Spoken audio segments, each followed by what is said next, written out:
काय चूक आहे? हा काय टोमणा मारला? कारण मुख्यमंत्री म्हणतात टोमणा मारला. उद्धव ठाकरेंनी विकासावरती केलेले एक भाषण दाखवा आणि 1000 रुपये मिळवा. मी परवाही त्यांना कुठलं गाव, त्या गावामध्ये जे पाणी वगैरे चढलं होतं ना तिथे, सिरसाव, त्या गावात त्यांना आव्हान दिलं. मी त्यांना म्हटलं आज मी सिरसाव गावातच राहतो, तसं आता मी तुमच्या गावात राहायला तयार आहे. आणि मुख्यमंत्र्यांनी इकडे हेलिकॉप्टरने यावं. फक्त अट आहे, मुख्य रस्त्यापासून इथपर्यंत गाडीतनं यायचं आणि किती हाडे शिल्लक राहतात ते दाखवायचं. मग विकासावरती बोला. आज शेतकरी पूर्ण जमीन खरडून गेलेली आहे. खरडून गेलेल्या शेतकऱ्यासमोर मी जाऊन काय सांगू? तुझ्या उरावर मी आता शक्तीपीठ महामार्ग नेतोय हे सांगू? हा विकास? आणि शक्तीपीठ महामार्ग इथे त्याचा तेवढा सुपीक जमिनी पण त्याच्यात जाणार आहे आणि मागणीच कोणाची नाहीये. पण काल राहुल तुम्ही जे सांगितलं ते बरोबर आहे. शक्तीपीठ महामार्गाला सिमेंट किती लागणार? 12 कोटी बॅग. हा आत्ताचा पहिलं प्राथमिक अंदाज. आता त्याचा नारळ फोडतानाचा खर्च किती आहे? आता हे सिमेंट कोणाचं वापरणार? मग तुम्हाला कळेल की कोणासाठी मार्ग आहे, विकास कोणाचं होतोय. कोणाचं सिमेंट? अदानी. आणखीन तुम्हाला त्याच्यात सांगतो, अंदर की बात बताता हूं. अब मैं आपको अंदर की बात बताता हूं. मुंबईच्या बाजूला कल्याण डोंबिवली आहे, माहिती ना तुम्हाला? त्या तिथे मोठी जमीन ही अदानीला सिमेंट कारखान्यासाठी दिली गेली आहे.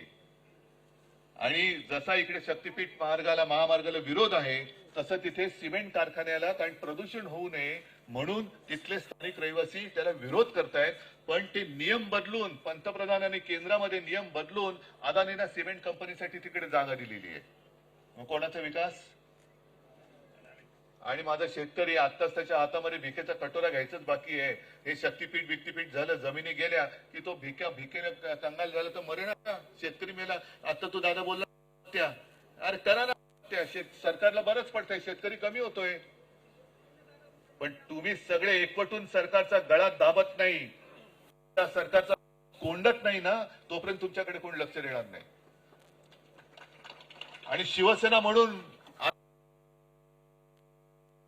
प्रश्नच नाही. तुम्ही स्वप्नातही असं समजू नका की आम्ही तुम्हाला वाऱ्यावर सोडू. आता मी जे कार्यक्रम देतो ते तुम्ही अंमलात आणणार असाल तर आपण सरकार पकडू शकतो. काय कार्यक्रम? मी 2 गोष्टी सांगितल्या. इथे तर माझे आमदार खासदार, म्हणजे आमदार जरी तिथला निवडून आलेला असला मतचोरी तुमच्या म्हणण्याप्रमाणे करून, तरी खासदार आपला आहे आणि तुम्ही सगळे तर आमचेच आहात. मग जाऊन बसायचं तहसीलदाराच्या ऑफिसमध्ये आणि त्याला सांगायचं की तुला आम्ही शिवी गाडी काही करणार नाही, तुझी गाडी काही फोडत नाही आम्ही. उलट तुझ्यासाठी आम्ही डबा पण घेऊन आलेलो आहे जेवणाचा. आणि त्या जेवणाचा डबा कसा न्यायचा? तुम्हाला आता काही धान्य मिळते ना, तांदूळ कसा स्वच्छ मिळतोय? कसा आहे तांदूळ? अरे अन्नदात्याला आता अन्न वाटलं जातंय. गहू कसा मिळतोय? सडका. तांदळामध्ये किडे, त्याच्यानंतर हायब्रिड.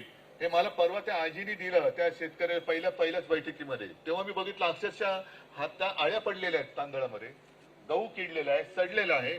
त्याचंच सगळं अन्न शिजवा आणि सांगायचं बाबा हे जसं तू आम्हाला वाटलं ना तेच तुला शिजून आम्ही तुला देते, खा पी मस्त ताजा तवाना हो, पण आमचं काम कर. हे काम केल्याशिवाय तुला सोडत नाही. आता मुख्यमंत्र्याला बोलव, मग तुला सोडतो. पंचनामे कर. आणि ज्यांचे पंचनामे केलेत, आमची तर मागणी आहे पूर्ण कर्जमुक्ती झालीच पाहिजे. शेतकऱ्याला हेक्टरी 50,000 रुपये मिळालेच पाहिजे. पण ते देईपर्यंत कर्जमुक्ती तर करायला लावायची.